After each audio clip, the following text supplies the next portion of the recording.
After I bought my husband a new car, his mother said, "Wow, I didn't know you could afford real gifts." Then she turned to him and whispered, "Make sure it's in your name only." He laughed and nodded. What he didn't know was, I had already titled it under mine. And when he tried to take it after the separation, I watched him call a tow truck from the sidewalk. I live in Fort Wayne, Indiana. Not a fancy city, just average. People mind their business and winters are long. I've worked at the same logistics company for 8 years. It's not glamorous, but I'm good at it. I make a decent living, I'm stable, and I've never been the flashy type. My name's Andrea, by the way. I'm 38, no kids, and at the time, I was married to a man named Kyle. Kyle's 5 years younger than me. When we met, he was charming. Funny, easy to talk to, full of ideas. That was his thing, he always had big dreams. He was trying to launch a tech startup, and I believed in him. At first, I supported him while he worked on his project. I paid most of the rent, the bills, groceries, everything. He'd pick up some freelance gigs now and then, but it was mostly on me. I didn't mind, at first. By year 5 of our marriage, he still hadn't made any real money. He was always just one step away from a breakthrough. I was tired, but still hoping things would change. That's when the Ford broke down. We shared an old 2011 Ford Fusion that gave us more stress than it was worth. It died on I-69 one night while he was driving to his friend's apartment. I had to leave work early, call a tow, and cover a $1,400 repair. That night, I sat down and thought, I've had enough. So I decided to surprise us both. I started looking for something new. Reliable. I didn't want to keep throwing money at junk. I settled on a silver 2021 Toyota RAV4. Clean, practical, good gas mileage. I paid for it outright. $31,000 from savings. I didn't even tell Kyle until the day I drove it into the driveway. He was outside, washing the Fusion when I pulled in. He looked up, dropped the hose, and walked over with this huge grin on his face. "Holy crap, Andrea. Is this ours?" "Yep. All ours." He looked like a little boy. Ran his hand along the hood. Opened the doors, peeked inside, then said, "Damn, babe. You really did it." I smiled. We needed something that worked. I figured this was long overdue. He kissed my cheek. For the first time in a long time, I felt appreciated. That feeling lasted 2 days. His mom came over that weekend. I knew she'd have something to say. She always did. From the moment we got married, she didn't like me. Said I dominated him. Told people I only married him because I couldn't get someone my own age. I bit my tongue more times than I can count. But this time, she took things too far. She stood next to the RAV4 like it was a prize on a game show. "Wow," she said, loud and sarcastic. "Didn't know you could afford real gifts." I said nothing, just smiled. Fake smile. Then she turned to Kyle, pretending I couldn't hear. "You make sure it's in your name only," she said. "Don't be stupid." With women like this, Kyle laughed. He didn't look at me. Didn't correct her. Didn't say, "It's Andrea's gift. She paid for it." He just nodded and laughed. Right then, something in me cracked. I walked back into the house, went straight to my file drawer and checked the car title again. Just to see it. Just to remind myself. Andrea M. Simmons. Only name on it. I made sure of that the day I bought it. Not because I didn't trust him, but because I was the one who paid. I never thought I'd need that little piece of paper. Now it felt like a shield. From that moment on, I started watching him closer. He started acting different, distant. He was always texting someone, smiling at his phone, turning the screen when I walked by. He went on networking trips that didn't make sense. No photos, no updates. I stopped asking. I knew something was off. One morning he left his laptop open in the kitchen. I was getting ready for work and saw a message pop up. "Miss you already, M." I clicked. Her name was Melissa, a yoga instructor from Kalamazoo. They met at a tech retreat I had paid for 2 months earlier. The messages were disgusting. Long chains of flirty talk, pictures, plans to meet again. I scrolled through weeks of it. And then I saw what he said about me. She's uptight. Always tired. Controlling. She barely notices when I'm gone. Just using her stability until I'm on my feet. That one hurt. I didn't cry. I just closed the laptop and sat there for a while, staring at the table. That night, I didn't say anything. I needed time to think. So I started preparing. I opened a new checking account in my name only. I slowly moved money. I got a consultation with a divorce lawyer. I backed up every text, every email, every receipt, even screenshots of his GPS showing overnight hotel stays. 3 weeks later, I sat him down and told him I wanted a separation. He didn't argue. He didn't even ask why. Just said, "Yeah, that's probably for the best." Like we were deciding what movie to watch. He started packing the next day. We agreed he'd stay with a friend while we figured things out. Then he tried to take the car. "You can keep the Fusion," he said, standing in the kitchen like he was doing me a favor. "I'll take the RAV4. "You mean my RV4? I said. "Come on, Andrea. You hardly drive. You work from home most days. It just makes sense." "It's not about sense. It's about ownership." He squinted. "Are you really going to be like that?" I walked to the drawer and pulled out the title. Slid it across the table. He stared at it. "You put it in your name only?" "I paid for it." "Of course I did." He muttered something under his breath and stormed out. The next morning, I saw him pacing in the driveway, phone to his ear. I stepped outside. "What are you doing?" He looked annoyed. "I'm calling a tow truck." "For what?" "For my car." "Wrong again." "You seriously gonna stop me?" "Already did. Officers on the way."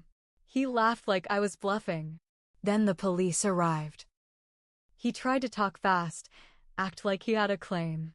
But the officer asked for proof of ownership. I handed over the title, registration, and insurance. All in my name. The officer turned to Kyle and said, "Sir, if you touch this vehicle again, she has the right to press charges." Kyle stood there on the sidewalk, humiliated. I watched the tow truck drive off empty. He never saw that car again. That was just the start.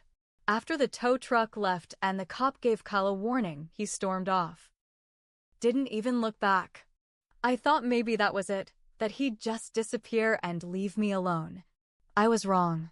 A week later, I got a call from my credit card company. Someone tried to open a joint card in both our names. I never gave permission. They flagged it for fraud. I knew immediately who it was. I texted him. "Me, you trying to ruin my credit now?" "Kyle, you left me with nothing. I'm just doing what I have to." "Me, you're doing exactly what your mother raised you to do, mooch off women." "Kyle. Careful what you say, Andrea. Things can get ugly." I reported it. Froze my credit. Pulled all the rest of my accounts under two-step verification. I wasn't taking chances. That same night, I got home from work and found the Fusion with 2 flat tires. Someone had slashed them. A brick sat by the curb with a note under it. "Enjoy driving your precious car now, bitch." I called the police again. They made a report but said unless I had cameras or a witness, there wasn't much they could do. So I got cameras. Front yard, backyard, garage, everything. I even installed one in the hallway inside the house. And I stayed at my sister's place for a while, just in case. A week later, the footage caught him. At 2:16 a.m., he walked onto the property. Hoodie, gloves, flashlight. He was trying to get into the garage, probably thought I still kept the spare key there. But the door was locked tight.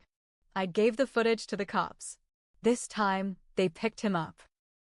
Charged with trespassing and vandalism. His mother came to court with him. Wore all black like it was a funeral. When the judge asked if I wanted a restraining order, I said yes. Looked straight at Kyle while I said it, too. The judge granted it. He wasn't allowed within 200 feet of me, my house, or my car. That should have been the end. It wasn't. 2 months passed. Divorce papers were moving through. He didn't have a lawyer, just kept asking for extensions. But the worst part? I found out he was living with her, Melissa, the yoga instructor. The one from Kalamazoo. The one he told me was just a business connection. They were sharing an apartment in Grand Rapids. She even posted a photo of them with my dog. See, I let him take the dog when he moved out. I didn't think he'd use her like that. For likes. For sympathy. For pretending to be a loving, stable guy. So I reached out to Melissa. Sent her copies of the court records. His trespass charge. The fraud attempt. Screenshots of his cheating texts. She never responded. But 3 days later, Kyle called me from a blocked number. You think you're smart, don't you? I think I'm done letting you lie. You ruined my life. No, Kyle. You just finally had to live it without using mine to prop it up. He hung up. The next day, I got a call from his job, one of the freelance companies he'd done IT work for. He'd listed me as a reference without asking. I told them the truth. They didn't hire him. And after that, he vanished for a while. Until the divorce hearing. That's when the final storm hit. The final hearing was set for a Wednesday in late September. I remember because it was raining that morning, and I stood outside the courthouse watching the drops roll down my windshield, wondering if he'd even show. He did, and he brought his mother. She walked in first, holding a thick folder and glaring like she was ready for battle. Kyle followed behind her, looking like hell. He'd lost weight. Eyes sunken, hair messy. But the worst part was the smug smile he gave me when he sat down. His mother handed their evidence to the judge like it was going to blow the case wide open. It was laughable. She had printed emails between Kyle and me, cherry-picked phrases that tried to make it look like I was emotionally abusive. Out-of-context texts where I was asking where he was at 2 a.m. Like I was some jealous wife trying to control his freedom. The judge flipped through them and asked, "Is there any legal or financial relevance here?" She opened her mouth to speak, but Kyle jumped in. "Your Honor, I'm seeking partial ownership of the RAV4. It was a marital asset." The judge raised an eyebrow. Was the vehicle purchased with joint funds? I handed over the bank statements, the bill of sale, the title. All in my name. All paid from my separate savings account. Kyle stammered. She bought it while we were married. That makes it community property. No, the judge said, not in Indiana. Not when it's purchased solely with separate funds and titled under one name. Then came the twist. He pulled out his folder. Your Honor, he said, I also want to address a breach of marital trust. My lawyer rolled her eyes. Kyle stood and said, she accessed my laptop without permission. She invaded my privacy and exposed personal messages. He was trying to claim I violated his rights by catching him cheating. The judge asked, did you leave your device unsecured in a shared home? Yes, but then it's not a breach. Sit down. That was the first time I saw Kyle's mask really crack. He sat, jaw tight, knuckles white. But it wasn't over. Right before the hearing ended, my lawyer stood up. We'd also like to address the slashed tires, Your Honor, and the restraining order violation caught on camera 3 weeks ago. Kyle looked like he'd been punched. His mother gasped. That's a lie. I pulled out the photo. It was a clear shot. Him standing behind the dumpster outside my office building. Hood up, but the face was unmistakable. Dated. Time-stamped. Less than 100 feet from me that day. He'd followed me. The judge didn't say much. Just made a note, then told us a final ruling would be issued in writing within 2 weeks. That night, Kyle sent me one last message. I hope it was worth it. I didn't reply. But it wasn't over yet. Because 2 days later, Melissa called me. She was crying. She told me Kyle had emptied her bank account. He said it was an emergency and that he'd pay her back. Then he disappeared. He blocked her. Deleted everything. Vanished again. She asked me, "Did he do this to you too?" I almost laughed. Worse. That's when I realized something. Kyle wasn't just a bad husband. He was a scammer. A full-on parasite. And his next victim was already in his sights. Melissa and I stayed on the phone for nearly 2 hours that night. She told me everything. How Kyle had convinced her to open a joint account so they could start fresh together. How he said he was building something big, a new app, and needed access to capital while he waited on a business loan. She gave him her savings. Over $9,000. Gone. She was broken. But more than that, she was angry. I gave her the number to my lawyer. A week later, the divorce ruling came in. Final. No shared property. No alimony. The car was mine. House stayed in my name. He got nothing. 3 days after that, I got a call from his cousin, Danny. We'd always been friendly. Danny worked at a pawn shop in Toledo. He said, "You won't believe who just tried to sell me a bunch of tech junk and an old laptop with someone else's name stickered on it." I didn't even need to ask. Kyle was circling the drain. Over the next few weeks, it all came crashing down. Melissa filed a police report. Fraud. She had texts, emails, bank statements. She gave them everything. I reached out to Danny and asked for the laptop. He mailed it to me, no questions asked. And then I did something I never thought I'd do. I contacted every woman I suspected he had talked to. It wasn't hard. His Instagram had public tags going back months. I reached out to 5 women. 3 responded. 2 had also lost money. One said he pressured her into co-signing on a credit card and ghosted her right after. I connected them all with my lawyer. One by one, they joined the fraud case. By mid-December, a detective called me. Kyle had been picked up trying to cross into Canada with fake IDs and a duffel bag full of burner phones and prepaid gift cards. It made the news, just the local stations, but still. Local man accused of romance fraud in 4 states. He looked awful in the mugshot. Eyes dull. No smirk. No mom beside him. He was charged with fraud, identity theft, violation of a restraining order, and possession of stolen property. They kept him in jail because of flight risk. He tried to call me from lockup. I didn't answer. Instead, I forwarded the call log to the DA. At his sentencing, I went to court. Sat in the back row, quiet, calm. When the judge asked if anyone wanted to speak, I stood up. "I used to love this man," I said. "I gave him money, trust, and years of my life.